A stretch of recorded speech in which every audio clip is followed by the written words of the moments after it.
যতই কাছের মানুষ হোক, কারো কাছে মূল্যহীন হওয়ার আগে নিজেকে সরিয়ে নেওয়াটা বুদ্ধিমানের কাজ।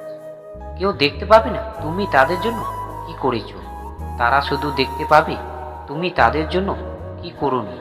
তুমি দুষ্ট লোকের সাথে যতই ভালো ব্যবহার করো না কেন, সে তোমার ক্ষতি করবেই। যারা বেশি কথা বলে তাদের মধ্যে ভেজাল থাকে কম, কিন্তু তারা ভেজাল করে বেশি। বেঈমান কখনো অপরিচিত কেউ হয় না, খুব পরিচিত মানুষগুলোই বেঈমান করে। মনে রেখো, যে মানুষটা অল্পতেই অনেকটা খুশি হয় সে কিন্তু সামান্য আঘাতে অনেকটা কষ্ট পায়। যারা সত্যিকারে ভালোবাসতে চায় তাদের ভাগ্যে কখনো ভালোবাসা জোটে না। কাউকে কাঁদিয়ে কোনোদিন সুখী হওয়া যায় না, কাউকে ঠকিয়ে কোনোদিন ভালো থাকা যায় না। কারণ মানুষ যেমন কর্ম করে তার ফল ঠিক তেমনই পায়। টাকা নিশ্চয়ই কথা বলে, হয়তো শোনা যায় না কিন্তু দেখা যায় ঠিকই।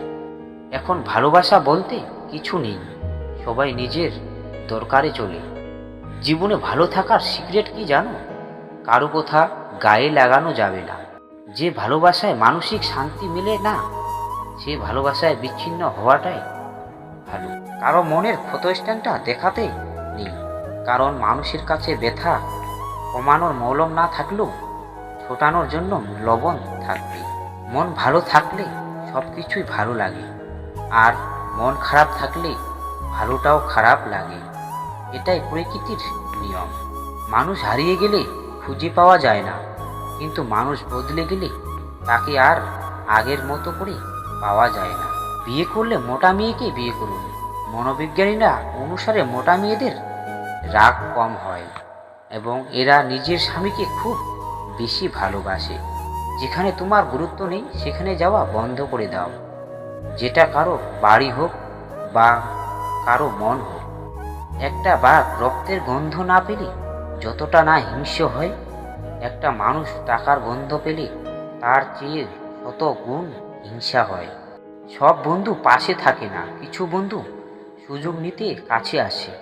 সব বন্ধু আপন হয় না, কিছু বন্ধু বিশ্বাসঘাতকের মুখোশ পড়ে থাকে। ভেঙে পড়ার কিছু নেই, কারণ চিরদিন কেউ পাশে থাকে না। মানবতা দেওয়া ভালো, কিন্তু ততটুকুই যতটুকু নিজের মানহানির না হয়। সম্মান করা ভালো, তবে ততটুকু যতটুকুতে নিজের আত্মসম্মান বজায় থাকে। চুপচাপ থাকা মানুষগুলোকে কখনো দুর্বল ভাবা ঠিক নয়, কারণ তারা ভদ্রতা জানে বলেই চুপচাপ থাকে, আর এটা তাদের পরিবারের শিক্ষা।